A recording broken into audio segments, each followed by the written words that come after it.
Good morning, Chairman Calvert, Ranking Member McCollum, members of the subcommittee. It's good to be here with you this morning, and I thank you for the opportunity to discuss the EPA's proposed budget. I'm joined at the table, as you indicated, Mr. Chairman, by Holly Greaves. She serves as a senior advisor to me on budget and audit. I do want to join you, Mr. Chairman, in expressing my prayers for your colleagues with respect to what occurred yesterday. I pray for their recovery and their protection as we go forward, and I just want to share that with you and the members of the Thank you. With the budget being the focus of our discussion today, I thought it important to note the very important work we're doing at the agency to bring it back to its core mission. Specifically, as part of our Back to the Basics agenda, we were focused on air attainment and improving air quality, clean water and fixing our outdated infrastructure, cleaning up contaminated land through Superfund and brownfield programs, and carrying out the very important updates that this Congress passed last year to the TSCA statute, getting rid of the chemical backlog that existed with which you're very familiar. More generally, when I began at the agency, I set three core principles by which we were going to operate and make decisions. The first is to focus on rule of law. We were reversing an attitude and an approach that one can simply reimagine authority under statutes passed by this body. I firmly believe that federal agencies exist to administer the laws as passed by Congress. It is Congress who has the constitutional authority to pass statutes and give agencies the direction on the environmental objectives that we seek to achieve as a nation. Any action by the EPA that exceeds that authority, granted to it by Congress, by definition cannot be consistent with the agency's mission. Along with the respect for rule of law, we are focused on process. Over the last several years, the agency has engaged in rulemaking through consent decrees, sue and settle practices, guidance documents. Regulation through litigation is something that we will not continue at the EPA, and we will make sure that process is respected and implemented so that people across the country can have voice, due process, as we adopt regulations and impact the environment in a very positive way. And finally, we're emphasizing the importance of cooperative federalism, respecting the role of the states. As you know very, very well, a one-size-fits-all strategy to achieve environmental outcomes doesn't work.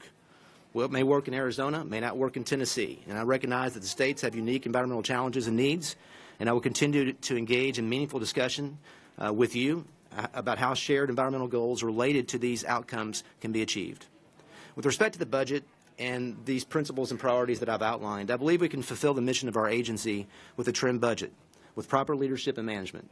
We will work with Congress, Mr. Chairman, Ranking Member McCollum, to help focus on national priorities with respect to the resources that you provide. And we will continue to focus on our core missions, responsibilities, working cooperatively with the states to improve air, water, and land. As I've indicated, clean air goes to the heart of human health, and we are focused on increasing air attainment through compliance and assistance and enforcement. We've made tremendous progress as a country through significant investment, regulations, and industry and citizens across this country working together. In fact, since 1980, total emissions of the 6 criteria pollutants that we regulate under the NAAQS program have dropped by almost 65%, and ozone levels, as you know, have dropped 33%. We should celebrate this progress, but we should also recognize that there's work to do. Presently in this country, about 40% of our citizens live in non-attainment with respect to ozone, roughly 120 million people. So we do have much work to do. And it should be the focus of the EPA to find ways to help increase the number of people living and working in areas that meet those air quality standards. The President has made it clear that maintaining infrastructure is critical to this country. At EPA, that means ensuring to make investments in drinking water and wastewater infrastructure. We will continue to partner with the states to address sources of drinking water contamination. These efforts are integral to infrastructure because source water protection can reduce the need for additional water treatment and avoiding unnecessary cost. And like President Trump, I believe that we need to work with states to understand what they think is best on how to achieve these outcomes and what actions they're already taking to do so. The EPA should only intervene when states demonstrate an unwillingness to comply with the law or do their job with regard to keeping water safe and clean. With regard to contaminated land, we're going to punish bad actors, and that means that our job is to punish those who violate the laws to the detriment of human health and the environment. EPA's enforcement efforts have produced billions of dollars in cleanup commitments from violators, and billions of pounds of pollution have been prevented as a result of those enforcement activities. As states are the primary implementers of the many enforcement action programs, we will work with our state partners to achieve and enforcement goals, and we will focus our resources on our direct responsibilities. When we don't stay within the law, we create inconsistency and uncertainty for the regulating community. Regulatory certainty is key to economic growth. We need to outline exactly what is expected across this country because when we do our job well, we create good environmental outcomes.